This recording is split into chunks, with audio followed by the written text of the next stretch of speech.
Sir Nicholas Kenyon was the director of a festival of concerts called the Proms for 12 years. How did the Proms start? The Promenade concert started way back in 1895 when a brilliant impresario wanted to use a newly built concert hall in London, the Queen's Hall, for a series of popular concerts that really brought classical music to the widest possible audience.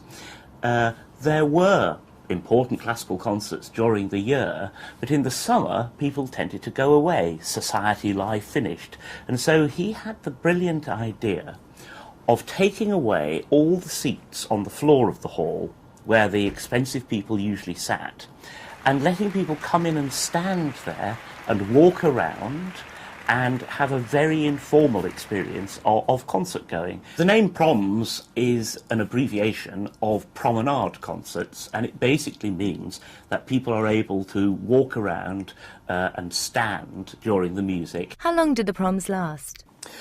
The Proms lasts for 2 months in the summer, from the middle of July to the middle of September, and during that period there's 1 concert every day, 2 concerts on many days, 3 concerts on some days. So it's a very, very intense period of music making, and people buy season tickets in order to be able to attend all the concerts, whether they do or not. Very few people attend actually all of them, except me.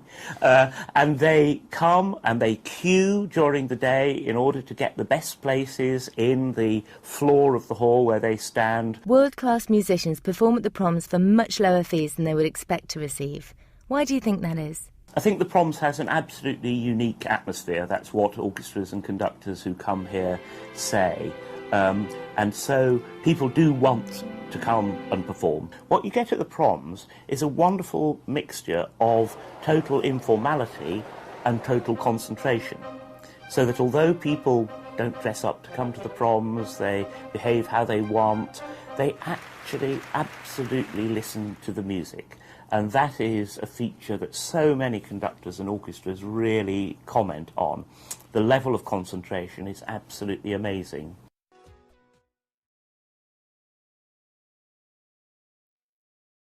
There must have been many truly memorable concerts during your time as director of the Proms.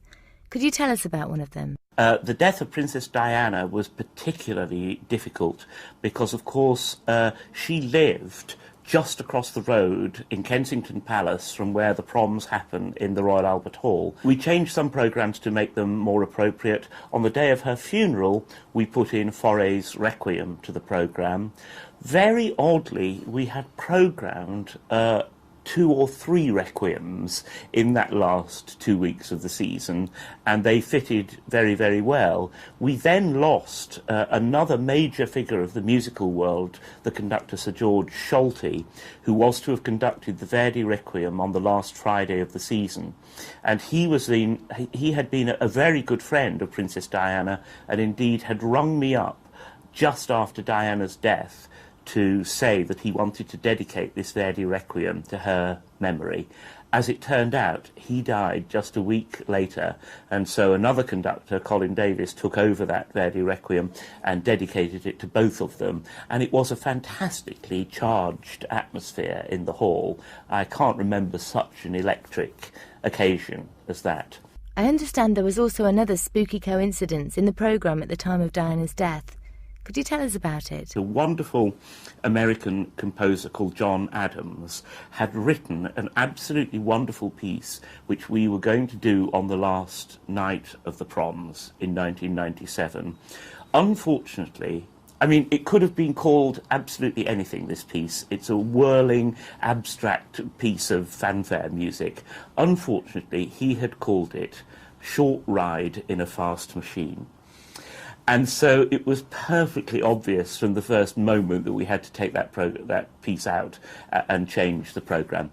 Are there any embarrassing or amusing experiences you remember? Well, one of the things that was a real challenge to the Proms was the arrival of the mobile phone.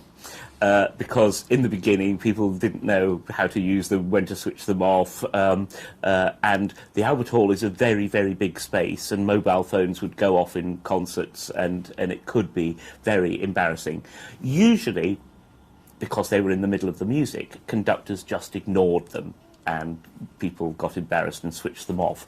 But there was one particular incident that was just so awful because Stravinsky's The Rite of Spring starts with a very, very exposed, quiet bassoon solo, and Simon Rattle and the Berlin Philharmonic, making one of their first appearances together at the Proms, had just begun that piece when a mobile phone went off very loudly in the stalls.